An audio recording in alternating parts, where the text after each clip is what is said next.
But I do think, Kissinger cast a long shadow over how we understand international affairs, how Americans approach it, and how we should best manage our role in the world. And in a way, that legacy will still be with us in a new administration and for the foreseeable future.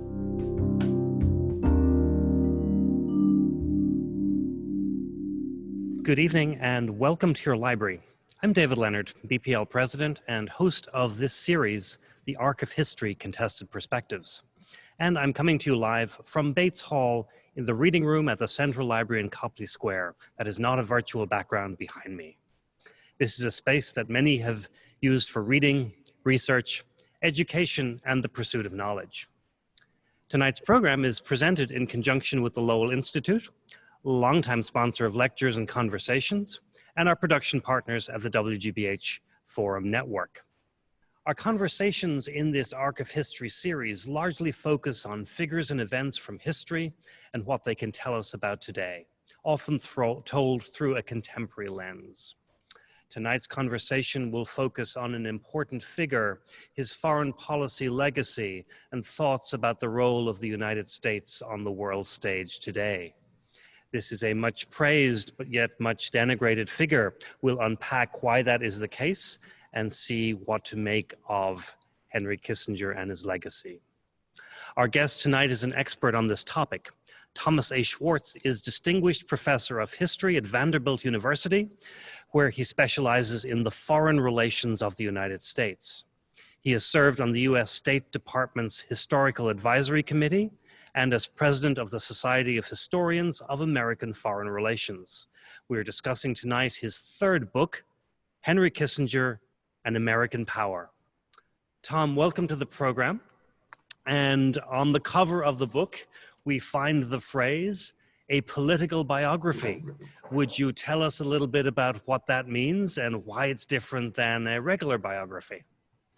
Well, I should probably say immediately that this was a very perceptive addition by my editor, Alex Starr, who, after reading the book, which I had entitled, I had gone through various titles. I had originally titled the book Henry Kissinger and the Dilemmas of American Power. I shifted that to Henry Kissinger and American Power, and then he said, after reading it, this is really a political biography. What he meant was that my focus was so much on Kissinger as a political figure, that I was looking at his life through his involvement in political questions. I wasn't, in that sense, really that concerned with his personal life. I do have a chapter that deals with his background, his growing up in Nazi Germany, these sorts of things. But my real interest was in his involvement in his role as a political figure in American foreign policy. And I think, in that sense, I think my editor was absolutely right that that subtitle sort of captured it better, and that I tracked him as a political figure rather than the type of biography that his own authorized biographer, Neil Ferguson, who's a very distinguished professor at both Harvard and then now at Stanford, will eventually be doing, and has already done the first part. So that's the genesis of the political biography. Well, and I do want to get into a little bit later how Kissinger himself strives to be bipartisan and plays both sides at different points in his life, and so might even eschew the moniker of political, rather wanting to be the technical diplomat. But let's come back to that in a second after you tell us about why we needed this book and the genesis of this particular take on Kissinger for you. Well, this book came about, as so many things in life do, somewhat serendipitous, in that I had finished a review for a journal, a very distinguished journal called Reviews in American History, and my editor liked it, Louis Mazer, and he said to me, you know, there is this project at Hill and Wing called American Portraits, in which the idea is to use biography as a way of teaching history of a subject. So in particular, he mentioned to me that one of the first biographies was to teach Native American history. They had a biography of Pocahontas, and that was the idea, was a short biography that is designed to teach a broader subject. And I think the thinking here is that biography is often much more accessible to people, much more interesting to people than the sort of more, the more standard historical treatments. Mm-hmm. And so that was I wrote up a prospectus, submitted it to Hill and Wang, and it got accepted. And that was the beginning. And the idea was to write something short and concise. And when I first interviewed Kissinger, that's what I said to him, and that's what he said to me, but you'll leave things out. And I did, in the end, it was not as short and concise as I had hoped, but it is still, I still try to cover what I think are the basic issues that have to be looked at in terms of Kissinger's life and biography. And I also think that I am trying to say something broader about the nature of US foreign relations, and that I've at least tried to achieve that, as well as telling something of Kissinger's story, which is still going on. I mean, Kissinger is 97 years old, still writes op-eds for the Wall Street Journal. Well, I think maybe we'll start with the biography piece of this, mm-hmm. and maybe let's talk about his early years, just to give us a little context. Not to do a psychohistory, as I think we referred to in preparation, but rather there are formative experiences that certainly shape his early life. So I'm just going to hand you the stage to tell us about some aspects of those formative years and how they begin to shape the man he will become later in life. Okay. Well, of course, one of the most important things, which those of us who grew up with Kissinger know, of course, immediately, is that he was born in Germany in 1923, and that he was from a Jewish background. His parents were very observant, Orthodox Jews in Fürth, which is a town outside of Nuremberg. He had a brother who was born almost a year after him. They were very close, Walter Kissinger. And his parents, Louis and Paula Kissinger, Louis was a school teacher. Paula was a Hausfrau, or worked in the home.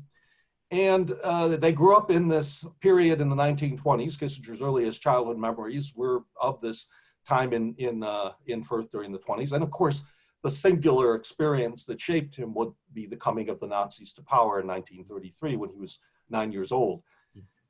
This time period, then the next 5 years, he would face the increasing persecution, isolation of the family within Fürth, and the types of things that as a young person he experienced, in particular, some of the dangers connected to even being outside to go to soccer games, which he was particularly obsessed with.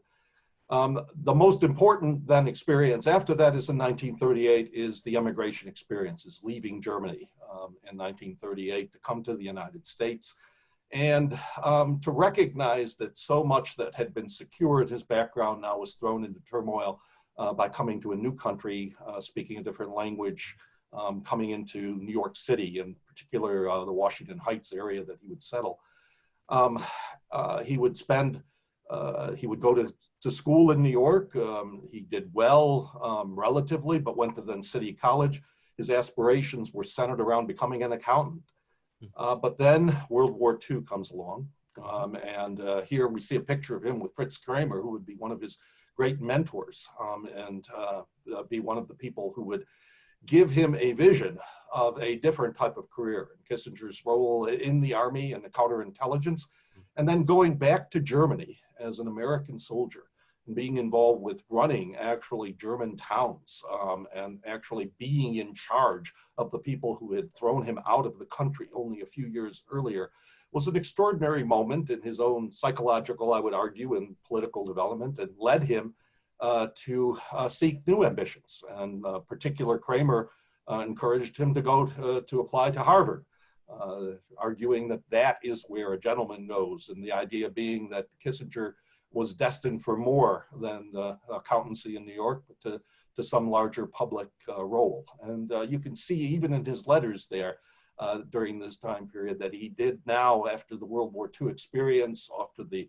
loss of family members in the Holocaust, did have this ambition now to do something more important with his life than he had earlier had. Right, but I think even in those early years, there's the sense, even through reading the shorter biography in your work than one of the other biographies out there, you get the impression of someone who's very much, at least initially, a loner, someone who's very smart, very intelligent, has an interest in service, which I think is the basis for joining up. And you describe, I think, the period where post-occupation, he's playing a leadership role. He's actually acting as a local town mayor or administrator of some of these places. So, does that paint a picture that's accurate, do you think, of someone who's really smart, engaged in service, but also playing a pseudo-political role? Well, yes, and I think the sense I had certainly is the reversal of circumstances for someone who always did admire his German cultural background, even though of course, he had been sort of exiled from the country. But here he comes back in a form of a leader, and he was determined also to treat the Germans with civility and respect, even with all that had happened. He was going to be that, and he had that authority and that position, and I think that did change his sense of his capacity, his ambitions, and did lead him to want to play a larger role. And I think his own the recognition of his intellect that the Army gave him in the first place, by in fact sort of selecting him out for special programs, I think also was important. So all of that, I think, contributed to the idea of a far more ambitious person, even with all that he had experienced, going into Harvard with a sense that he could do much more with his life, and was determined to do it. And then next we get this emerging sense of someone who's an analyst from within the intelligence community, and then generally, I think, through the Council on Foreign Relations and Foreign Affairs magazine, you get someone who's an intellectual, a commentator on matters of national security and the world stage. Yes, absolutely, and that is a fascinating element. Is that he is part of this, and this is where the history also intersects with his career. He's part of an emerging defense intellectual elite centered around universities like Harvard, people who knew something, who developed knowledge of the key issues in American foreign policy. And Kissinger developed knowledge particularly of nuclear weapons. That would be his first bestseller, would be Nuclear Weapons and Foreign Policy.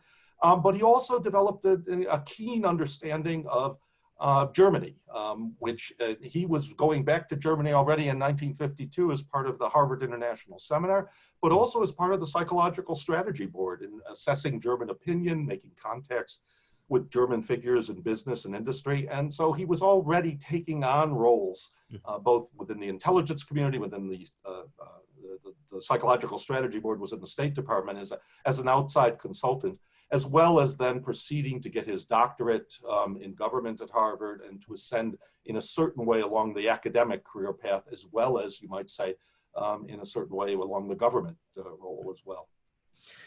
So before we get to the Nixon period, which becomes an apex, if not the apex of his public career, we have a number of issues dominating U.S. foreign policy. Would you walk us through what I think is a combination of this Cold War backdrop, the leading up to the Korean War, and then we get to just right before the Nixon period? Well, there's a lot there because you've got not only the Korean War, but then you have the whole issue in the 1950s during the Eisenhower years of what's the best national strategy for the United States to follow. The Eisenhower administration decides it wants to invest heavily in nuclear weapons and effectively argue that it had a strategy of massive retaliation. If there were any aggression from the communist world, the United States would obliterate it, use nuclear weapons. Well, Kissinger is already participates in this Council on Foreign Relations Studies panel, which recognizes that the idea of massive retaliation as the Soviet Union developed its own nuclear weapons was increasingly not going to work, and that the United States had to come up with a different strategy. So he's part of that thinking. He's part of also the thinking about the Berlin situation. The divided city of Berlin is a pressure point during the Cold War. Kissinger enjoys tremendous connections with the German government, so he's frequently consulted on the issues of Berlin, all the way through building of the wall and the question of what would be West Germany's role in the NATO alliance.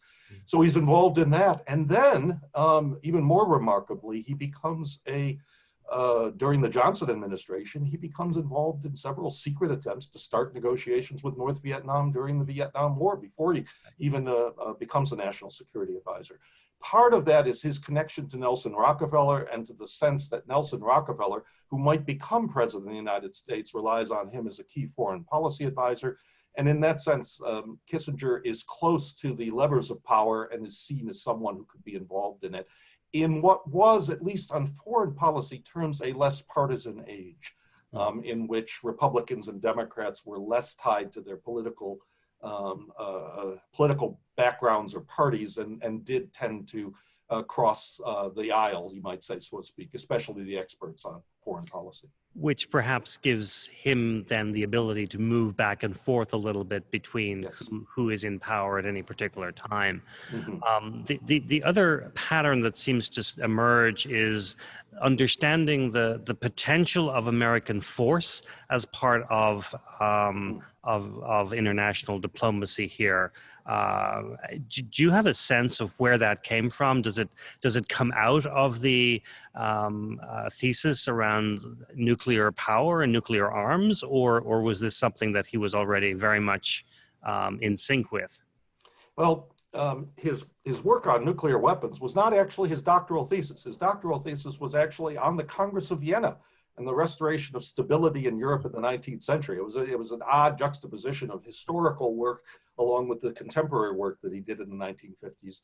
And in that work on the Council and on the Congress of Vienna, Kissinger did argue for the intersection of force and diplomacy, that diplomacy without the threat or the use of force was often weakened and not able to assert itself, and but force it required diplomacy in order to achieve lasting settlements. And so I think in that sense, he had already developed these views about the connection between the use of military power and diplomacy that began to shape his views as he came into government and recognized the issues that were at hand. In particular, on Vietnam, for example, he is one of the earlier figures in arguing that he was committed to at least the supporting the intervention, but arguing that a negotiated settlement would be best for the United States, even before, you might say, many people had abandoned the idea of any type of military settlement. He was already arguing some sort of negotiated settlement would be best for the United States. So I think he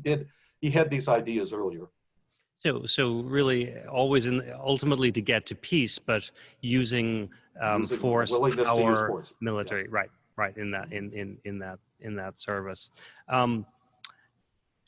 And so we also, I think, have a sense of his own ambition coming through, that he not only believed in peace and the use of force to achieve it, but that he was the one that was perfectly positioned to bring it about. In fact, it's amazing how quickly it seems he goes from those Harvard years, those post-war experience, into being in this inner circle of foreign diplomats who are not just thinkers, but they're the beginnings of what we would later call shuttle diplomacy. Yeah.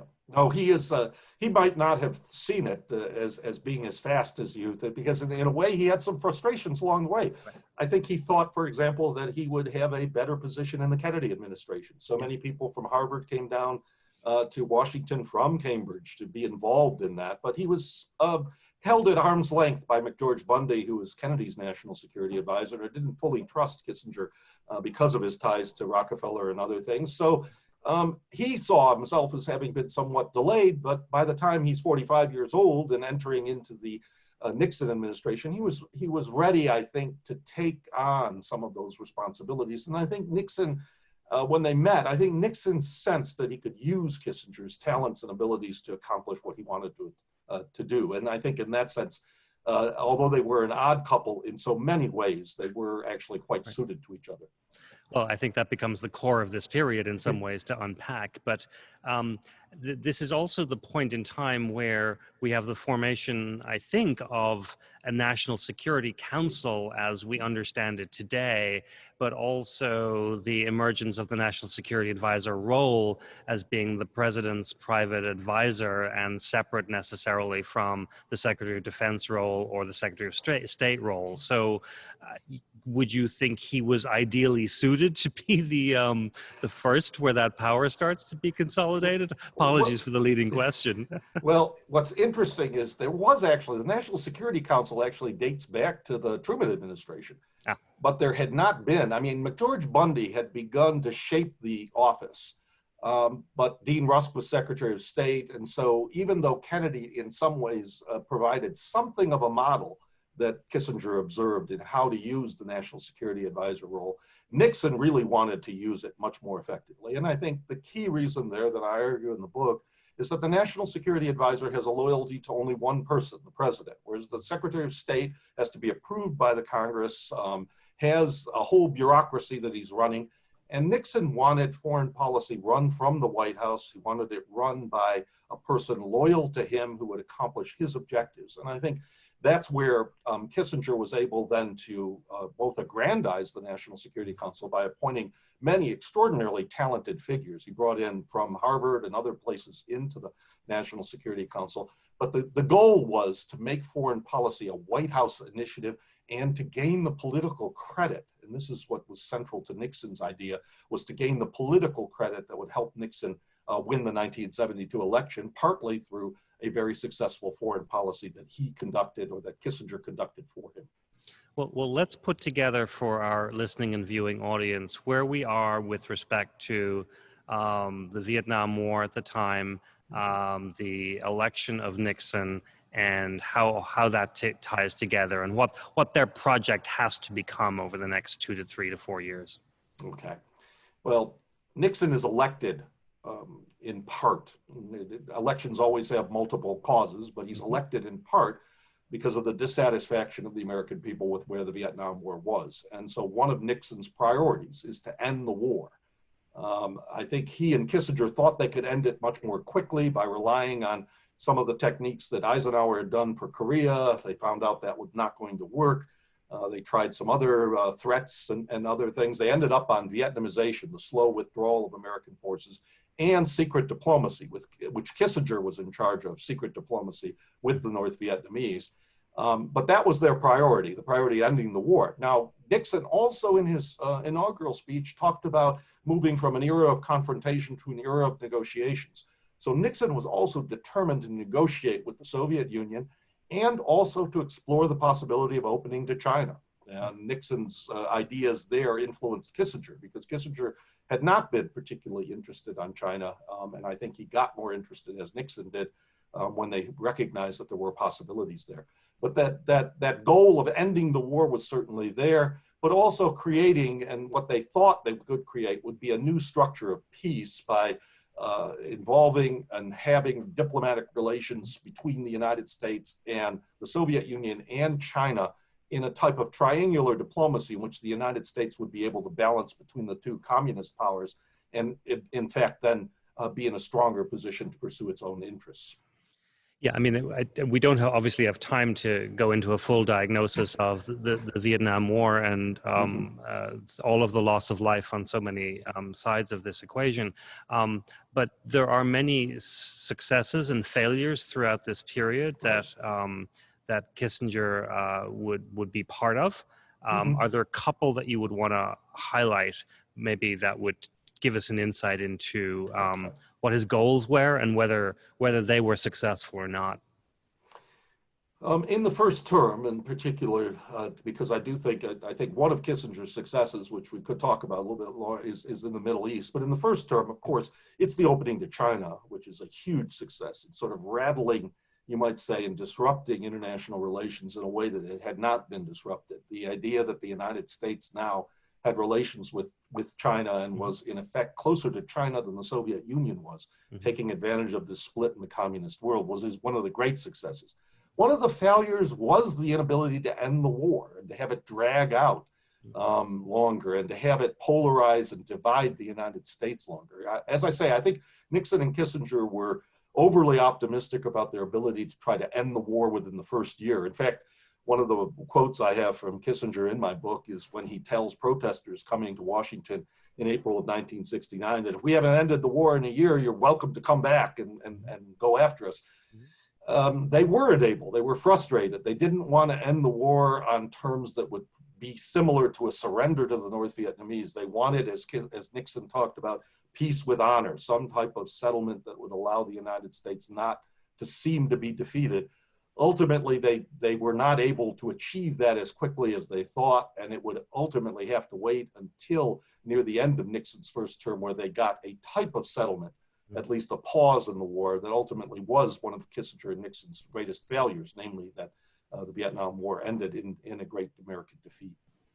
And is there a lesson here about the interplay between domestic policy and foreign policy that we should pay attention to?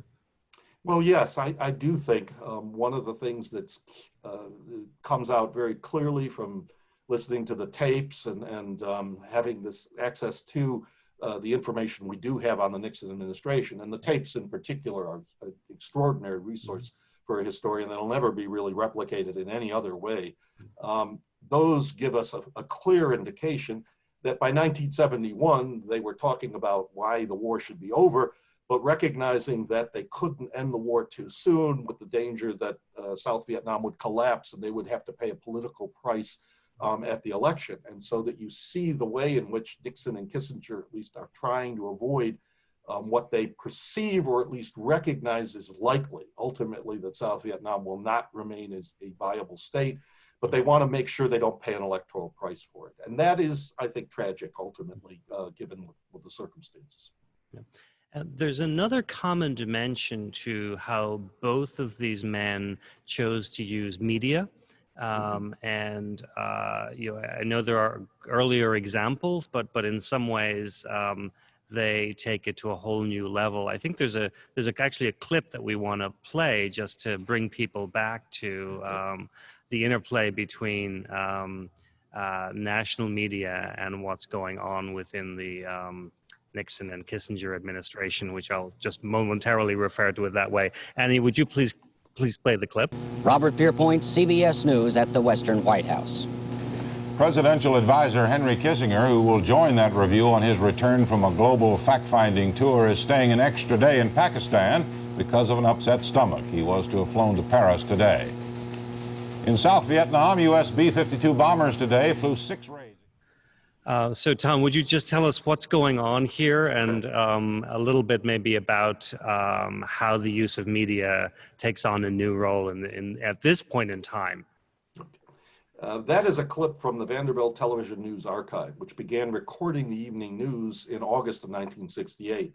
It is a unique source for a comprehensive record of how Americans perceived what was happening. And this was a period of time in which the 3 television networks, and there were only 3, dominated how Americans saw the news. And this is a rare, this is a collection that does not exist elsewhere. This particular clip was short, and I was able to use it, partly because there are a number of legal issues with the use of the Vanderbilt Television Archive, but it is actually a cover story because Kissinger was not suffering from an indigestion in Pakistan. He was actually secretly going to Beijing, and this would be the beginning of his almost superstardom, which had already been keyed up by the fact that the media recognized that he was the most important foreign policy advisor to the president, were covering him. And so they had to come up with a cover story for why he wasn't available to the press in Pakistan at that particular day. What I document and what I use in the book are clips from the Television News Archive to give a sense of Kissinger's growing prominence in American life, the degree to which he was a central figure during this time period, seen by the media in very sympathetic terms, oftentimes in contrast to Nixon, who did not like the media and held many of the media in contempt. The media liked Henry Kissinger. Henry Kissinger courted, dealt with news, frequently spoke on the phone. One of his advisors, I use this statistic, one of his aides claimed that he must have spent between 25 and 50% of his time on the phone talking to reporters and network correspondents and others. So he was someone who certainly nourished his image and tried to use the media as part of his own efforts to both appear and be the most powerful figure in the administration.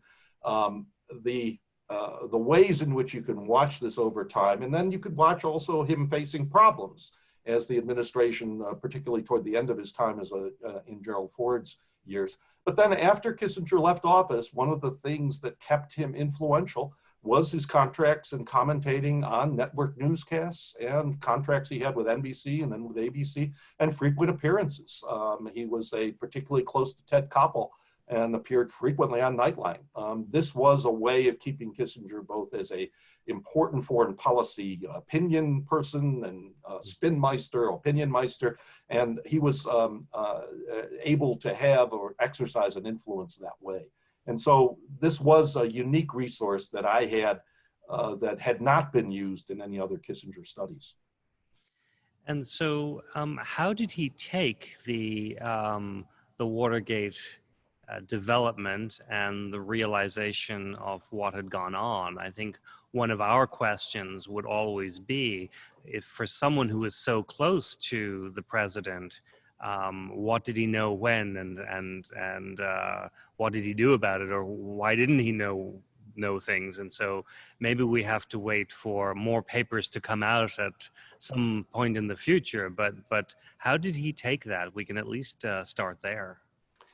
Well, this is a complex subject, and I try to deal with it as fairly as I can in the book. But it's clear Kissinger is very aware of the atmosphere in the White House that was extremely paranoid about leaks and about information going out, and that led to the first indication of wiretaps. So those wiretaps were put on when a New York Times reporter reported something that was not terribly surprising, namely that the United States was bombing Cambodia in April of 1969.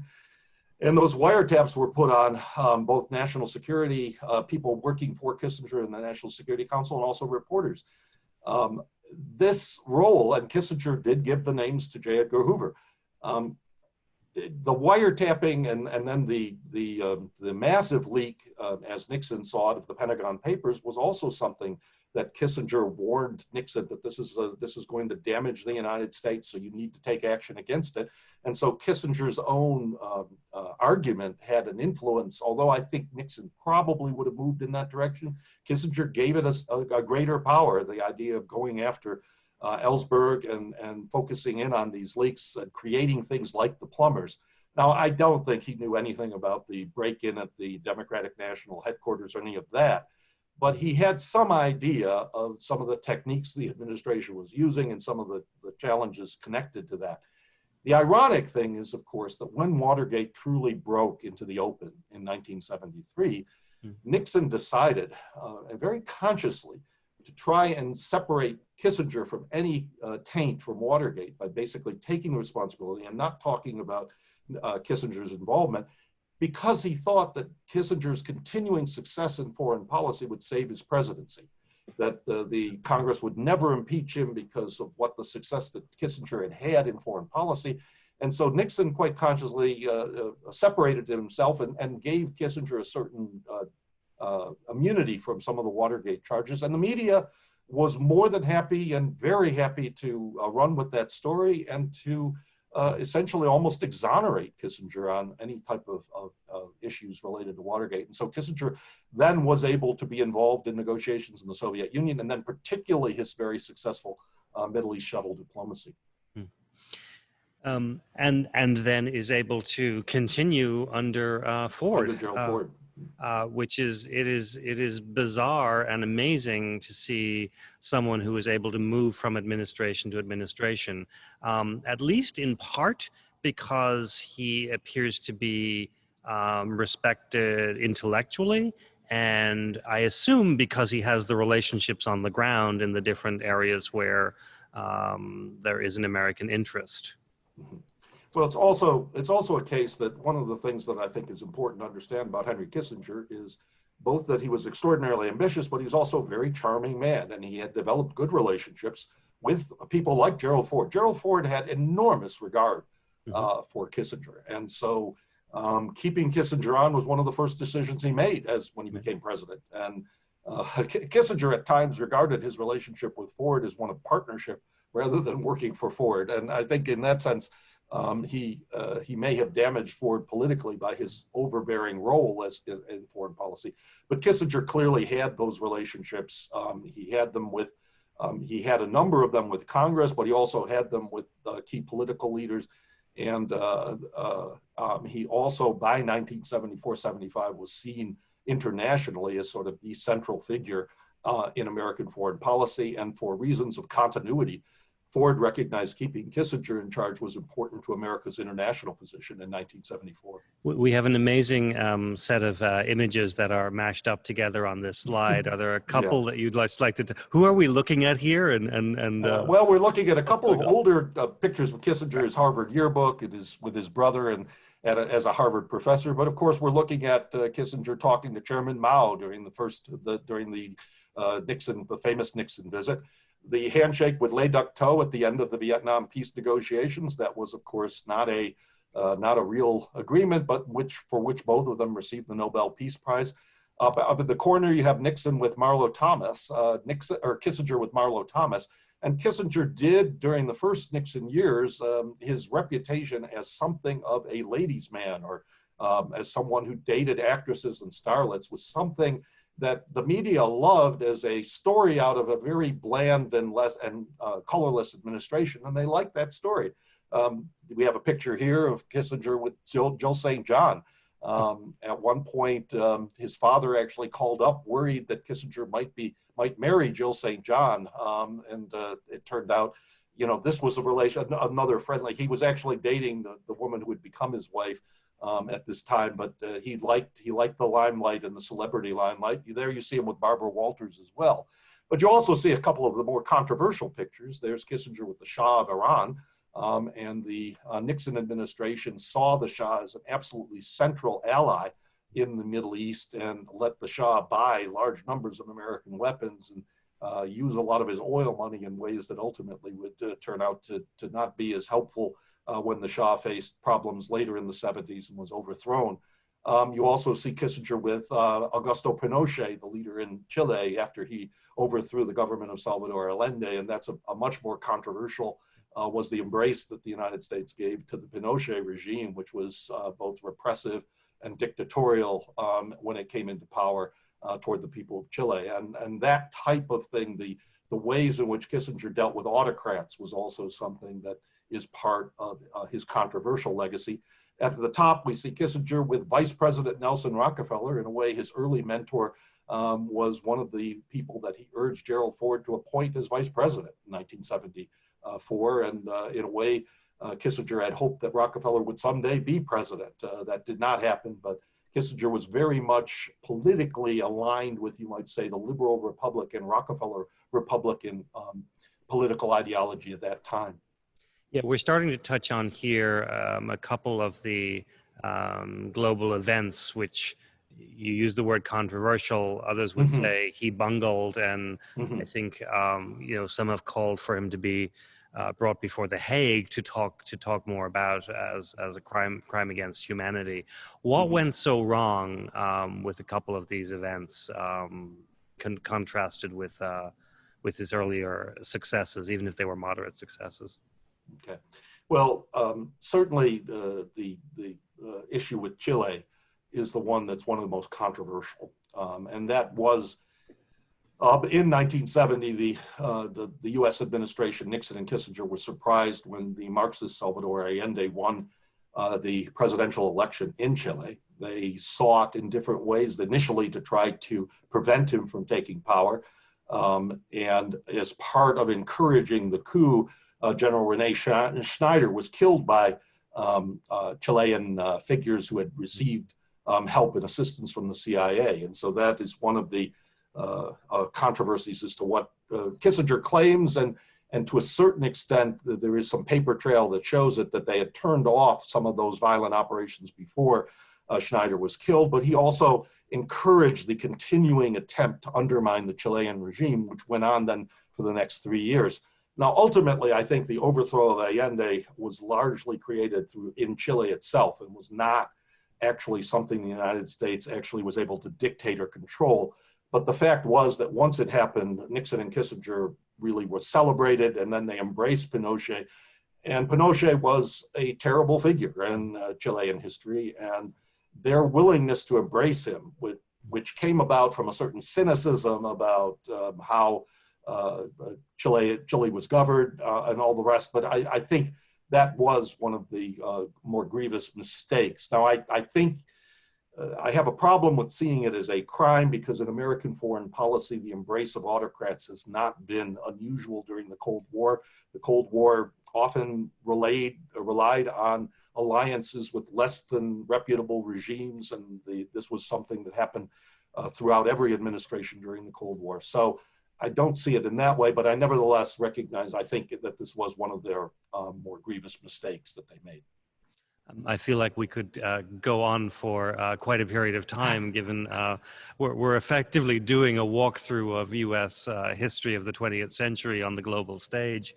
But I do want to start to take us through, the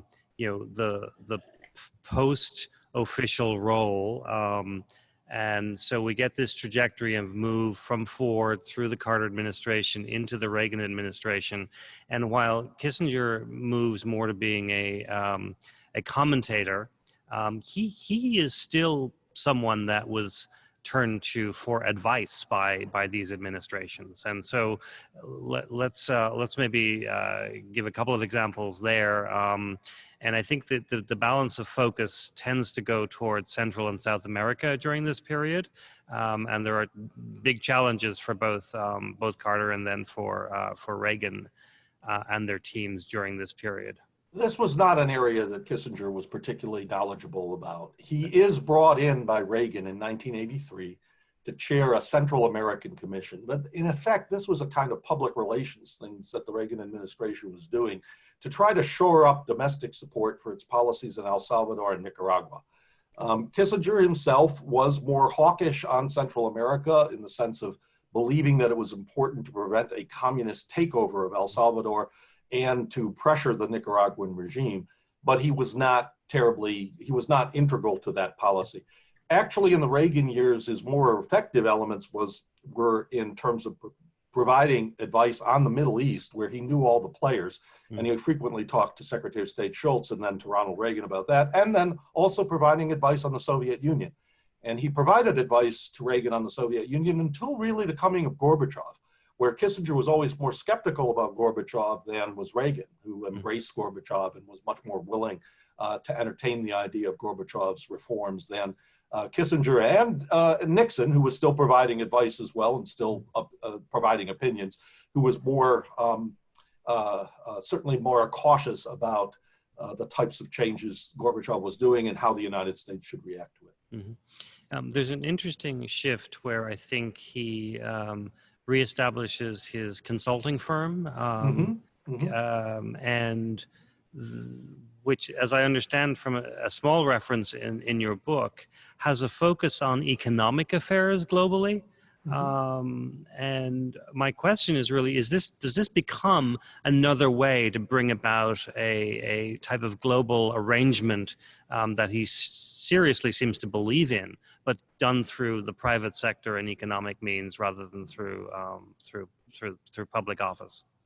I think what became clear to Kissinger in the early 80s was that it was at least going to be difficult for him to go back into government right away. Right. He had alienated particularly conservative Republicans who were in the ascendancy then, and the Democrats had moved further to the left, and also he was not going to find a way there. Well, so they also didn't want him on the cover of Time magazine. They didn't want him on the cover of Time magazine again, that feeling. And so he set up this consulting firm, Kissinger and Associates, which provides advice to a certain restricted number of clients, very highly secret. In a lot of ways, we won't know the full story of Kissinger and Associates for many years until those papers actually become, in some sense, available 50 or 100 years from now. We won't know exactly what types of interactions they had with governments, what type of advice Kissinger was offering. And it's partially economic, but Kissinger never prided himself on economic knowledge. In fact, he would often self-deprecating about his knowledge of economics, which probably a little bit, he protested too much. But he also provided political advice, and he also provided access. Kissinger could get corporations access to leaders in China. He could get them access to leaders in Germany, for example. And that Kissinger and Associates role that he would play also made his firm very successful. And it became the center of many of his efforts for the next, still going for the next 30 or 35 years. Is he still active in the firm today? I know you talked to him at least once, if not a couple of times. Yes, yeah, no, when I saw him, he was in his office, and he still maintains some type of role there, but I'm not privy to how involved he is now with the firm. It does still exist, and he had brought in people who provided, former government officials. For example, some of the people, one of the ways we knew about Kissinger and Associates were that in the 80s, he recruited people like Lawrence Eagleburger and Brent Scowcroft, who then went back into government and had to tell what they had done at Kissinger and Associates. But some of them came back. Paul Bremer, famously the first U.S. Governor General, or whatever they called him in Iraq, came out of Kissinger and Associates. So there was this connection. But I'm not aware of how involved he is now. He's still, he is 97. He still occasionally speaks. He's probably been very guarded because of the virus itself, I'm sure, in more recent times. But he, as late as April, he was writing for the Wall Street Journal, and he continues to talk to people. I have read a number of op-eds, particularly Neil Ferguson, who is working with him on the biography, talked about his concerns about the relationship now with China. And that is, of course, one of his big issues, and his view or fear that the United States is heading toward another Cold War with China. Tom, it's very interesting to me that China is such a big player early on. The Soviet Union is such a big player early on. And it's almost like these are the three superpowers in play in many of the localized, terrible disputes, but nonetheless foreign policy matters at the time. And yet here we are today with thinking about Russia, thinking about China, and thinking about America's role in the world. Does that strike you? Are there lessons that we can learn from the 50s, 60s, and 70s that are playing out today, or that could help us with what's playing out today? Well, I think you have to be cautious because history doesn't sort of repeat itself in the same patterns, but these are great powers. I mean, in Kissinger, part of his intellectual background and certainly his doctoral dissertation about how the Congress of Vienna tried to restore stability to Europe with France, Russia, Britain, and Austria-Hungary, all of these powers trying to recreate it after the Napoleonic Wars. I think the post-Cold War period saw a period of American hegemony, a period of American unrivaled power. That was not going to last forever. The United States was not going to be in charge of things for as long, even though it had prevailed in the Cold War. Russia would reconstitute itself and become a power again. China's rise has been extraordinary. To some extent, that was both something Kissinger was encouraged by, but also recognized might become an issue. And there's actually a conversation he has with Nixon back in 1972, talking about someday you might have to balance with Russia against China rather than with China against Russia, as we did in the early Cold War. So this idea of sort of great power politics was something Kissinger recognized as something of a perennial issue in world affairs that was not going to disappear with some forms of global government or global peace. He recognized this was going to continue. Kissinger his last book was called World Order, and his hope is for some type of stable world order in which countries can compete without fighting each other, but will still be competing for influence and power. And his hope was that this could be resolved between the United States and China, and I guess that in a way is his fear now that it won't be. What's your impression of the man and his legacy as you exit this book and just look back on what is a period that starts just right after or even during World War II and continues right up to today. I mean, we didn't get to talk about it, but you talk about how he's also consulted by Cheney Rumsfeld and that dimension of our foreign policy establishment. Perhaps there's the Albright-Clinton level as well, but just what is your impression of the man and his legacy? Well, it's interesting you mentioned even Madeleine Albright. When she came to Vanderbilt, I had the chance to talk with her, and she was very affectionate toward Kissinger. And I think they both share this sort of immigrant sensibility of coming to be Secretary of State and recognizing that even though they have differences on policies. Kissinger is an extraordinarily charming and impressive figure. I don't think it's hard to leave an interview without recognizing both his charm, but also his intellectual firepower. He is a very smart man and can see connections and links in all sorts of ways. I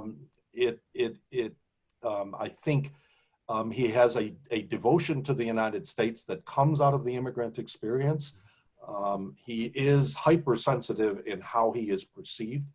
Gerald Ford once said of Kissinger that he had the thinnest skin of any man in public life that he'd ever met. And that there is a way in which he is extraordinarily sensitive to criticism. And so even though I think my book is fair, I'm not sure, because there is criticism, I'm not sure he would really would enjoy reading it. And yet he has, of course, been subject to some extraordinary criticism and attacks as well. So I do think his lifespan itself is fascinating. At the end of the book, I mentioned the fact that he even became an issue in the 2016 campaign when Bernie Sanders attacked Hillary Clinton for her friendship with Kissinger when she was Secretary of State, and basically saying, this is the guy who got us into Vietnam and now is sending our jobs to China. And if you think about that for a moment, it's this from the time of early containment communism to globalization that Kissinger has spanned and been involved in and been a part of. And that is really quite, in American public life, it's rare to see someone having that sustained an involvement and influence. So I'm going to take the two questions that we have lined up so far. The first one, is there a fair comparison we can make to Kissinger's use of the media and what we see today? This is a loaded question, particularly the way, for example, President Trump uses Fox News as a tool in which to drive forward his political agenda. Just lots of assumptions in this question, but it's really about comparing the use of media across these two periods. Well, what I would say in reference to that is that the media environment in which Kissinger was active, particularly, and that I'll keep it to that period rather than to the period in which he was sort of providing opinion. But the period in which he was active was a different media, especially the television media. The television media, the networks really did quite strongly view themselves as neutral arbiters of the news. And to a certain extent, one of the great things that the Vanderbilt Television News Archive allows me to do is to see the ways in which, as much as they were, I think, trying to be objective, they were still, Kissinger knew how to influence journalists. He knew how to charm them, and he knew ways in which he could get his story better told. And in particular, he had very good relations with people like Howard K. Smith, Walter Cronkite, some of the network anchors of the time, John Chancellor, who was a big fan, Ted Koppel I've already mentioned. So in a way, in a different media environment, he was singularly effective in a way that to some extent people have talked about President Kennedy also having that charm and being very good on TV, but also being someone that, but television wasn't as dominant, quite as dominant. It was beginning to be. And that's why Kennedy's press conferences and other things were so important. But by the period Kissinger's, this is the networks are the way people got the news, and that was an environment without the sort of partisanship that we see today with a Fox News that's identified with Trump, or with a CNN or MSNBC identified more with the opposition. This sort of thing was not the case. Well, we have a 24-hour news cycle today where it never stops to breathe, and While that has the potential to deliver more information, it changes the nature of news. Plus, I think we also have what probably wasn't the case back then, where news is actually driving the policy agenda as much as the other way around. No, and I mean, if you watch newscasts from this period, you're struck by a number of things. One is the degree to which they deal with foreign policy topics. Americans were, even though they were criticized at the time for being too concerned with domestic, they had much more news on foreign issues. The Cold War was an issue, and so that events in other countries were seen in connection with Cold War politics. The Vietnam War obviously was also such a key story at the time. Nixon's trip to China, for example. The Gallup poll took a poll after Nixon went to China and found 98% of Americans knew of it. And at that time, the idea that 98% of Americans knew of anything would have been seen as extraordinary. It was an extraordinary number, and that gives you some idea of the power. It was a very different environment and one in which Kissinger was particularly skilled. Eric, thanks for that question. John also asks, is there any truth to the idea that Kissinger tried to manipulate the progress of Vietnamese peace talks in order to favor Nixon's electoral chances? I think you touched on this a bit earlier, but the question has a particular nuance that goes to actually manipulating the talks themselves for domestic reasons. Well, I do think Nixon or Kissinger did try to convince the Vietnamese at various times, his Vietnamese counterparts, that they were misguided in thinking that they could hope for a McGovern victory or that the peace process or the peace demonstrations in the U.S. were pressuring the U.S. toward greater concessions. He was quite frustrated in that because the North Vietnamese probably were more accurate or recognizing the degree to which public opinion was pushing Nixon toward a more generous settlement. At the end, it was really the North Vietnamese who did make the concession that broke open the talks before the 1972 election by being willing to allow President Thieu to remain in power. That had been the one sticking point that Nixon and Kissinger felt was essential. They didn't want to undermine Thieu because they feared that the government would collapse immediately if he was forced out. So the North Vietnamese, particularly after the failure of their spring offensive in 1972, when they really sought to conquer South Vietnam in the same way that they would 3 years later, the failure of that offensive, the fact that Nixon had been willing to use B-52s over North Vietnam and had been willing to do one thing that Johnson had never done, which was mine Haiphong Harbor to close off North Vietnam's shipping. That was something that did put pressure on the North Vietnamese. And I would argue, even if in the end it was a failure, the fact that North Vietnam no longer had the unconditional support of China and the Soviet Union because they were dealing with the United States and for their own purposes also led the North Vietnamese leadership to decide to accept a settlement of some sort that would get the Americans out of Vietnam and allow them to fight just the South Vietnamese, which was what effectively, it was not a peace settlement, and in reality, it was simply a withdrawal for the United States and getting its POWs back. And we had one question that came in earlier, which was, and you did reference Kissinger's own book, World Order. But what are your thoughts on that as a telling of the story, and what is a recipe for the future of foreign policy? Well, as a work of analysis and history, it's a very interesting book to read, and Kissinger is a scholar as much of an activist, and it is informed by some of that thinking. Ultimately, I read it.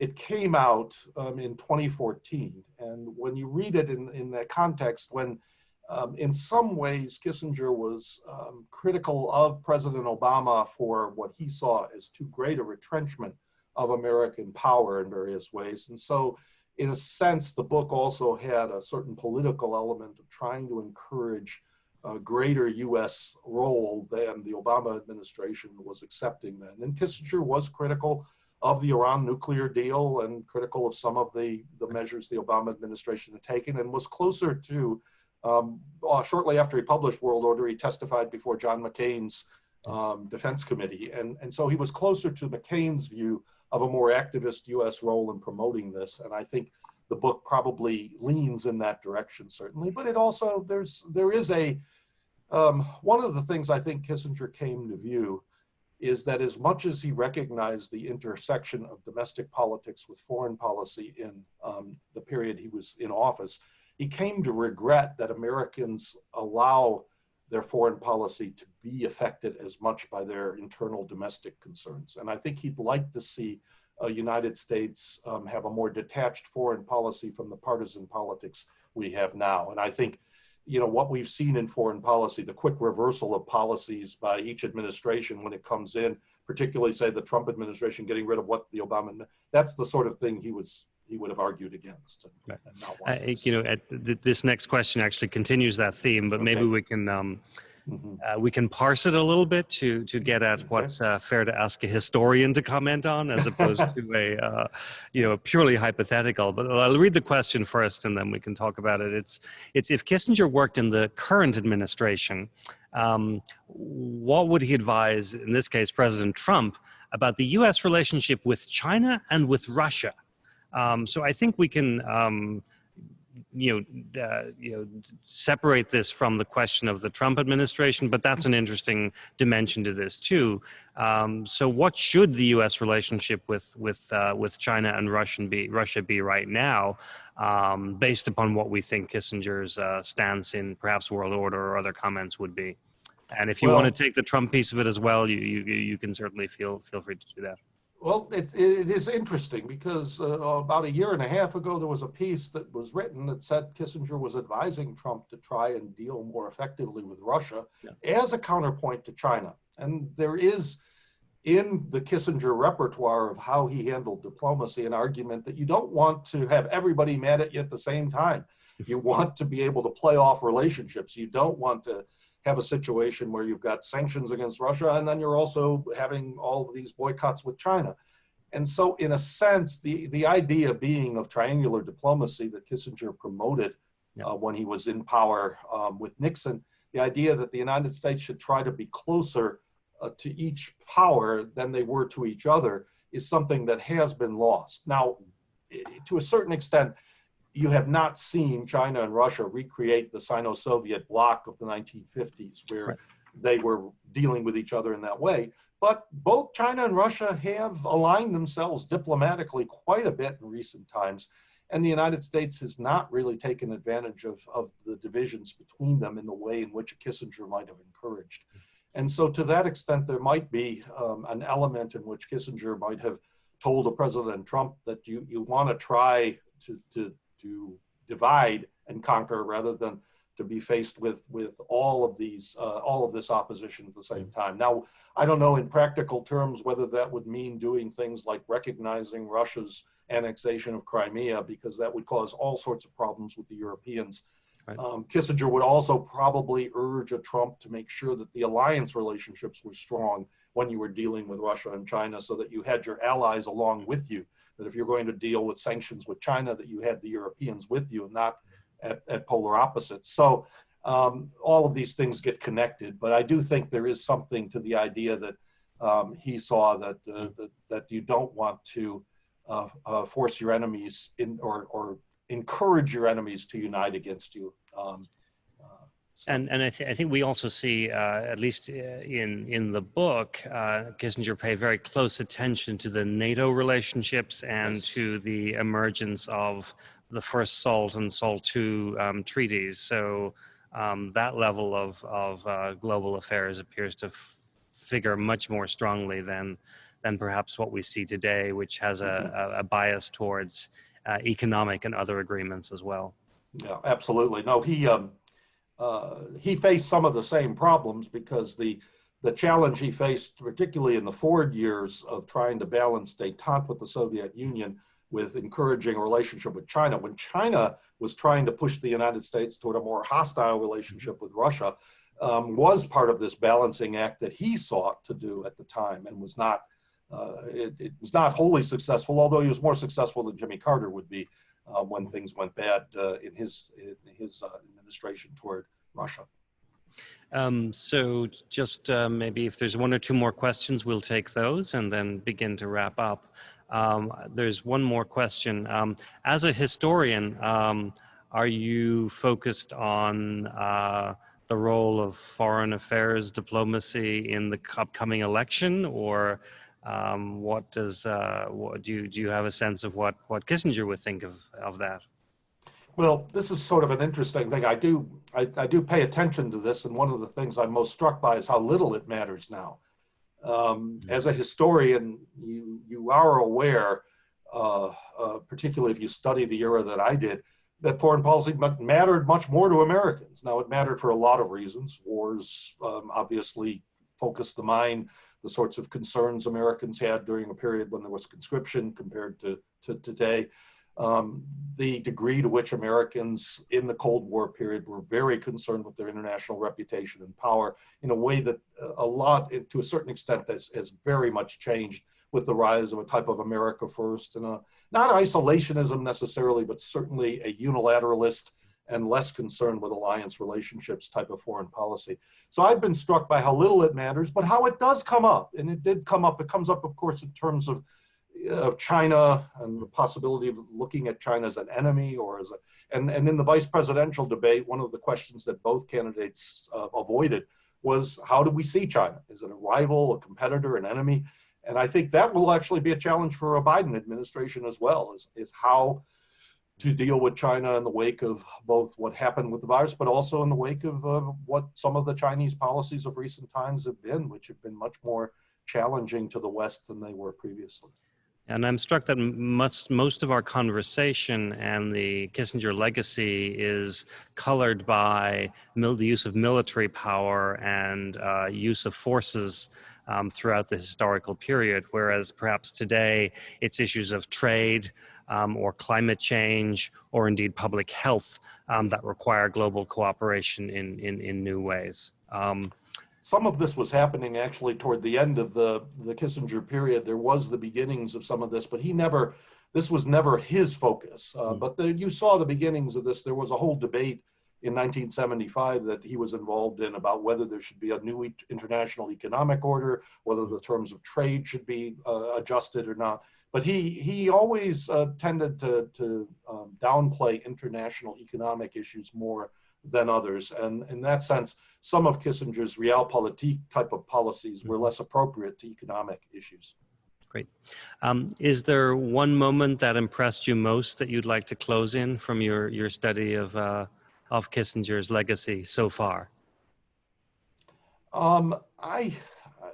In terms of his legacy, I think, well, I've already mentioned it in part, but I think one of the things I am struck with is how he still surfaces in so many ways in how Americans think about foreign policy. So I was thinking about actually a presidential debate that took place here in Nashville in 2008, when Barack Obama and John McCain started arguing about who was following Kissinger's advice better. And it was a fascinating moment because, of course, McCain was close to Kissinger, but Kissinger had also said he agreed and argued for the role of negotiation with the Iranians and other regimes, that Kissinger was always someone who did talk about the need to negotiate, even with the emphasis on military power and the rest.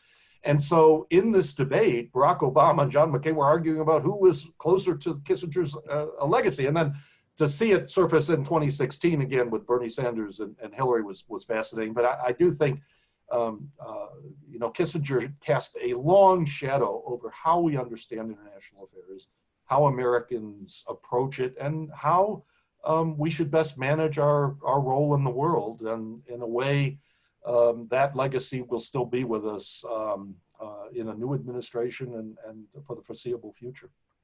Well, Tom, thank you so much for sharing this conversation tonight and your thoughts and your work. The book is Henry Kissinger and American Power, a political biography by Thomas Schwartz. And so, thank you. Thanks again, Tom. Good night to all our viewers, and see you next time. Thank you.